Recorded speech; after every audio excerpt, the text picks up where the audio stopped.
Hi guys, welcome back to Sonia की छोटी सी दुनिया। तो गाइस, मैं आ गई हूँ फिर से अपनी किचन में। तो मैं आज बनाने जा रही हूँ लंच ब्रंच में दाल की परांठी। तो ये मैं दाल वाला जो है आटा गूंदने लगी हूँ। तो रात को मैंने बनाई थी येलो कलर की दाल, जिसे कि मूंग मसूर दाल बोलते हैं, वो वाली मैंने दाल बनाई थी। तो वो दाल मैंने एक्स्ट्रा बनाई थी थोड़ी, क्योंकि दाल का आटा गूंदना था मुझे। वैसे तो मैं जो भी दाल सब्जी बनाती हूँ उतनी ही बनाती हूँ जितनी कि हम खा सकें। ज़्यादा नहीं बनाती कि मुझे ऐसे फ्रिज में रखना पड़े उसको। तो जब मैं रात को ये दाल बना रही थी तो नमन और नमन के पापा दोनों ही बोलते कि हमें इसका ही कल परोंठी खानी है, यही दाल वाली रोटी खानी है। तो दाल थोड़ी सी ना एक्स्ट्रा बनाना। तो इसीलिए मैंने ना दाल थोड़ी सी एक्स्ट्रा बना ली। तो बस मैं अब दाल का आटा गूंद रही हूँ। तो इसमें मैंने प्याज और धनिया अच्छे से मैंने डाल दिया था, और हरी मिर्च भी डाली थी मैंने इसमें, अदरक वगैरह। और साथ में मैंने ना 3-4 चम्मच ना 3 चम्मच, चार नहीं 3 चम्मच मैंने मलाई के डाल दिए। इससे क्या होता है ना कि जो हमारा ना दाल का आटा है ना, वो बहुत ही ना सॉफ्ट गूंदा जाता है।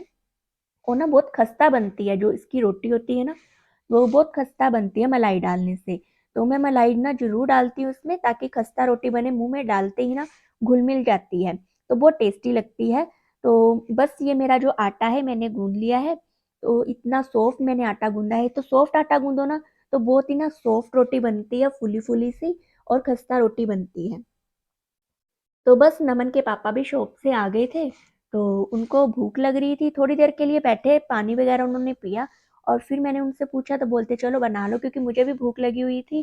क्योंकि सुबह से ऐसी मैं घूम फिर रही थी, मैंने कुछ खाया पिया नहीं था। तो मैंने उनको बोला कि मुझे भी भूख लगी है, तो आप भी खा लो और मैं भी खा लेती हूँ। तो बस मैं ये परांठे बना रही हूँ, ट्रायंगल शेप में मैंने बनाई है। तो मैं ना हर कोई भी परांठे बनाती हूँ ना, अलग अलग शेप में बना देती हूँ।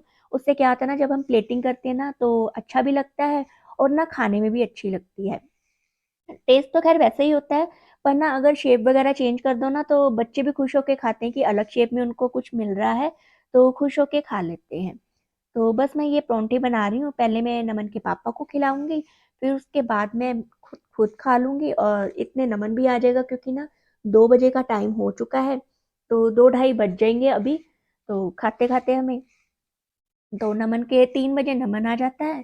तो नमन को भी मैं बना के अभी रख दूंगी, क्योंकि मैं ना जब उसको ना गरम गरम खिलाती हूँ ना, तो वो बोलता है कि मम्मा लेट हो जाता हूँ, गरम होती है रोटी, मुझसे ज्यादा खाई नहीं जाती जल्दी से, क्योंकि इतने ही उसको ना खाना खाते खाते ना उसका ट्यूशन का टाइम हो जाता है। तो बस मैं ना उसकी भी ना बना के दो रख दूंगी परांठी। तो फिर उसको दे दूंगी। तो बस उसने भी खा ली है आकर परांठी। तो लंच ब्रंच का काम खत्म हुआ मेरा। तो फिर मैं आ गई हूँ अपना आंवले का अचार डालने के लिए। तो आंवले पड़े हुए थे, पहले कुछ आंवलों का तो मैंने मुरब्बा डाल दिया था, मैंने आपको वीडियो दिखाई थी बनाकर।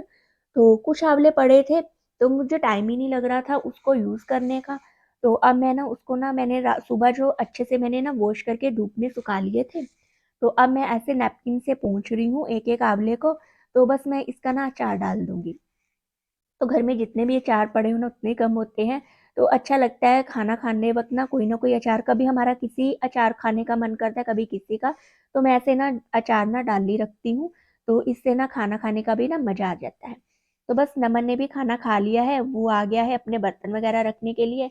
और मुझे पूछ रहा है कि मम्मा आप सुबह से ही लगे होते हो, तो अब आप क्या बना रहे हो। तो मैंने उसको बोला कि आंवले का अचार डाल रही हूँ। तो बस मैं ये आंवले का जो है अचार है वो डालने लगी हूँ। इसको भी कुछ भी करना नहीं होता ज़्यादा। तो बस इसको फ्राई करना होता है, बस इसको मैं अच्छे से फ्राई कर लूँगी। तो ऐसे ही छोड़ दूँगी। तो और इसमें जो बस नमक मिर्च और हल्दी, बस यही डालना होता है, कुछ और नहीं डालना होता। ये बहुत ही ना जल्दी से अचार बन जाता है। तो बस मैं इसको ये बना रही हूँ। तो और एक बात ना मैं आपके साथ शेयर करना चाहती हूँ। कुछ लोग ना मुझसे ना पूछते हैं कि मैं लेफ्ट हैंडी हूँ कि राइट हैंडी हूँ। क्योंकि ना मैं जब वीडियो बनाती हूँ ना, तो मेरा जो ना लेफ्ट हैंड आता है जब मैं काम करती हूँ। आप देख सकते हैं कि अभी भी मेरा लेफ्ट हैंड आ रहा है, कि मैं जैसे कि लेफ्ट हैंड से काम कर रही हूँ। पर मैं राइट हैंड से ही काम करती हूँ। पता नहीं मैं वीडियो बनाते वक्त किस तरह से राइट हैंड नहीं आता, मेरा लेफ्ट हैंड शो होता है। तो मैं आप सबको बताना चाहती हूँ कि मैं लेफ्ट हैंड ही नहीं हूँ, राइट हैंड ही हूँ। मैं हर काम राइट हैंड से ही करती हूँ। अभी भी मैं राइट हैंड से ही कर रही हूँ, पर मेरा जो है ना शो होता है कि लेफ्ट हैंड। तो सब मुझे ना पूछते हैं, तो मुझे लगा कि आप सब भी जो हैं, जो मुझसे नहीं पूछ पाते हैं, जो देखते होंगे मेरी वीडियोज़, कभी-कभार देखते हैं, जो रेगुलर भी देखते हैं, जो नहीं मुझसे पूछ सकते, उनको उनके भी दिमाग में यही होता होगा कि मैं कहीं लेफ्ट हैंड ही हूँ। तो बस आपको अभी भी मेरा लेफ्ट हैंड ही दिख रहा है, पर ये मैं राइट हैंड से ही काम कर रही हूँ, लेफ्ट हैंड से नहीं कर रही हूँ। तो ये ना मैं पकोड़े बना रही हूँ, क्योंकि मुझे ना आज कढ़ी बनानी है, तो आंवले हो गए थे, तो मैंने बस नमक मिर्च वगैरह ही डाला है, तो उसको ठंडा होने के लिए मैंने रख दिया है। तो दूसरी तरफ मैं ये पकोड़े बना रही हूँ। तो क्योंकि मुझे आज कढ़ी बनानी है, तो मुझे था कि ये भी काम मैं कर लूँ। पकोड़े मैं पहले बना लेती हूँ और कढ़ी फिर जब मुझे बनानी होगी तो मैं बाद में बना लूँगी, क्योंकि पकोड़े बने हो ना तो फिर कढ़ी तो बहुत जल्दी से बन जाती है। एक तरफ हम रख देंगे कढ़ी, और फिर बाकी का जो काम है वो कर लूँगी। तो बस ये पकोड़े बनाने के बाद ना मैं जाऊँगी ऊपर छत पर, क्योंकि मैंने ना कपड़े धोए हुए थे, तो वो सूख गए हैं, वो उतार के लाऊँगी। तो उसको रखूँगी, तो फिर कोई अगला काम देखूँगी, वो करूँगी। तो बस सारा दिन ही ना ऐसे काम में लग जाता है। मुझे तो लगता है कि मेरी सारी ज़िंदगी ना किचन में शुरू होके ना किचन में ही ख़त्म हो जाएगी, क्योंकि अगर हमारे घर में ना कोई आता भी है ना, तो मैं उनको किचन में ही मिलती हूँ, और अगर किसी का फ़ोन भी आता है ना, तो मैं उनको किचन में ही मिलती हूँ। किचन में ही जब भी कोई मुझसे पूछता है, "तू क्या कर रही है?" तो मैं उनको यही बोलती हूँ कि मैं किचन में हूँ। तो मुझे लगता है कि मेरी ज़िंदगी किचन में ही ख़त्म हो जाएगी। तो बस अब मैं कढ़ी बनाने लगी हूँ। शाम की चाय हमने पी ली थी, तो कुछ पकोड़े हमने ना चाय के साथ खा लिया और कुछ पकोड़े मैंने रख दिए कढ़ी में डालने के लिए। तो बस ये मैं तड़का तैयार कर लिया था, तड़का लगा रही हूँ, जो कि डालते हैं कढ़ी के लिए। तो बस मैं वही कुछ कर रही हूँ। तो ऐसे ही बस ना मेरा जो सारा काम है ना, सारा जो टाइम है बस किचन में ही ऐसे लग जाता है। तो बस कढ़ी का जो मैंने घोल था ना बेसन और उसका लस्सी का, वो मैंने घोल डाल दिया है। तो बस अब बन जाएगी, एक तरफ से कढ़ी होती जाएगी, बनती जाएगी, क्योंकि काट-काट के बनानी होती है कढ़ी को थोड़ा-सा टाइम लग जाता है। एक काम तो मेरा हो गया है पकोड़े बनाने वाला, तो इतने में दूसरा काम है जो वो देख लेती हूँ, तो वो कर लेती हूँ।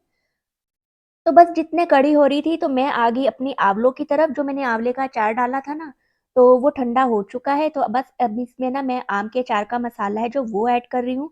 तो ये हमारे जो अचार है बनकर तैयार हो गया है। तो इसको या तो हम ना बाहर ही रहने देंगे, क्योंकि अब मौसम ठंडा है, ये खराब नहीं होगा, या फिर मैं इसको कंटेनर में डालकर ना फ्रिज में रख दूँगी, और जब खाना होगा तब खाएँगे। ये गर्मियों तक भी चल जाता है अगर हम फ्रिज में रखें तो। अब मैं बनाने लगी हूँ गाजर का अचार। तो नमन के पापा बोल रहे थे कि गाजर का अचार खिलाओ मुझे आज बनाकर। तो मैंने बोला आप क्यों पीछे रहे, आपकी फ़रमाइश भी पूरी हो जाती है। तो बस मैं ये गाजर का अचार डालने लगी हूँ। ये वो वाला अचार है जो हमें ना पूरी के साथ या फिर भटूरे के साथ मिलते हैं ना, जब हम मार्केट से लेकर आते हैं। ये बिल्कुल वैसे ही अचार बन रहा है। तो इसको क्या करना होता है, बस इसको ना अच्छे से वॉश करके ना काट लो, और इसको ना धूप सिखा लो। धूप में अच्छे से सूख जाते हैं ना जब ये गाजर, तो फिर इसमें नमक, मिर्च, हल्दी ऐड कर दो, और साथ में आम के अचार का मसाला ऐड करो। तो ये इंस्टेंट ये अचार बनकर तैयार हो जाता है। तो ये हमारा जो अचार है ना इतना, ये 1 डेढ़ दिन में ही ना खत्म हो जाएगा। तो बहुत ही ना खुशी-खुशी से ना सब खाते हैं इस अचार को। तो बस मैं ये अचार बना रही हूँ। तो अगर पूड़ी वगैरह बनाएँ या कुछ बनाए ना, तो परोंठी वगैरह हो ना, तो ये अचार ना बहुत ही टेस्टी लगता है। तो आज तो ना मैंने ना बस सारा दिन किचन में ही लगी, 2 तरह के मैंने अचार बनाए, दाल, सब्जी वगैरह, कढ़ी वगैरह। तो बस ये कढ़ी भी मेरी बनकर तैयार है, तो जब बोलेंगे रोटी बोलेंगे तो रोटी बना दूँगी, तो अगर चावल बोलेंगे तो बस चावल बना दूँगी, तो डिनर मेरा बनकर तैयार है। तो ये देखिए मैंने अपनी किचन में ना पुदीना लगाया है, ये देखिए कितना अच्छा ग्रो कर रहा है। तो मैं आपको बताती हूँ कि मैंने इसको कैसे लगाया है। इस तरह से ना पुदीने की डंडियाँ ले लेनी है। आपके घर में पुदीना आता है जब पुदीना ले लें, पुदीने की पत्तियाँ होती हैं ना जो वो निकाल दें सारी, तो आपको सिर्फ़ ऐसे ना डंडी निकाल लेनी है। डंडी निकालने के बाद आप इसको इस तरह से पानी में रख दें। इस तरह से। तो जितना आपको पुदीना लगाना है उतनी डंडियाँ आप लगा लें इसमें। तो आप इसको देखेंगे जब 5-6 दिनों बाद ना हल्के-हल्के से ना पत्तियाँ निकलनी शुरू हो जाएँगी। तो मुझे इसको लगाए ना 1 हफ्ता हो चुका है। तो 1 हफ्ते के बाद आप देख सकते हैं इसमें पत्तियाँ आनी शुरू हो गई हैं, छोटी-छोटी सी आपको दिख रही होंगी। तो बहुत ही सुंदर लग रही हैं।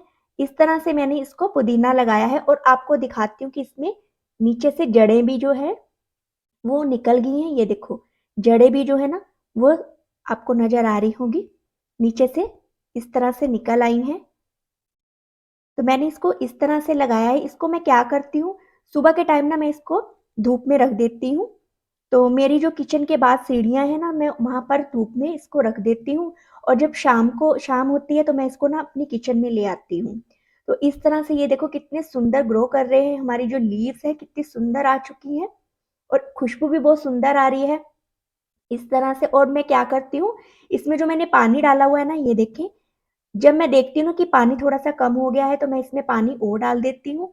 इसको पानी को ना सूखना नहीं चाहिए, अगर पानी सूख जाएगा ना तो ये ना अच्छे से ना मतलब कि ग्रो नहीं करेंगी। नीचे से जो जड़ें हैं ना वो सारी खराब हो जाएँगी, काली पड़ जाएँगी, गल जाएँगी, सूख जाएँगी। तो जो ये लीव्स है ना, जो हमारा पुदीना है, ये सड़ जाएगा। तो इस तरह से मैंने इसको ग्रो किया है। अगर आप भी अपने किचन में लगाना चाहते हैं तो आप भी इसको इस तरह से लगा लें। मैं इसको क्या करूँगी, अभी थोड़ी देर और इसी में रहने दूँगी थोड़े दिनों के लिए, फिर बाद में मैं इसको एक बड़े गमले में शिफ्ट कर दूँगी। फिर वहाँ पर ये अच्छे से और भी ग्रो करेगा जो हमारा पुदीना है। और ऐसे ही इस कप में मैं और पुदीना लगा दूँगी इसी तरह से जैसे मैंने अब लगाया है। तो बहुत ही सुंदर लगता है, जब मुझे चाहिए होगा, मुझे जितनी पत्तियाँ चाहिए होंगी तो मैं इसमें से ले लूँगी। तो अगर आपको भी अपने घर में लगाना है, आप भी इसी तरह से लगाएँ। तो गाइस, कैसी लगी आपको आज की ये मेरी वीडियो? अगर आपको ये मेरी वीडियो आज की अच्छी लगी हो तो प्लीज़ मेरी वीडियो को लाइक करना, चैनल को सब्सक्राइब करना, ज़्यादा से ज़्यादा शेयर करना। मिलते हैं आपसे अगली वीडियो में, तब तक के लिए गुड बाय।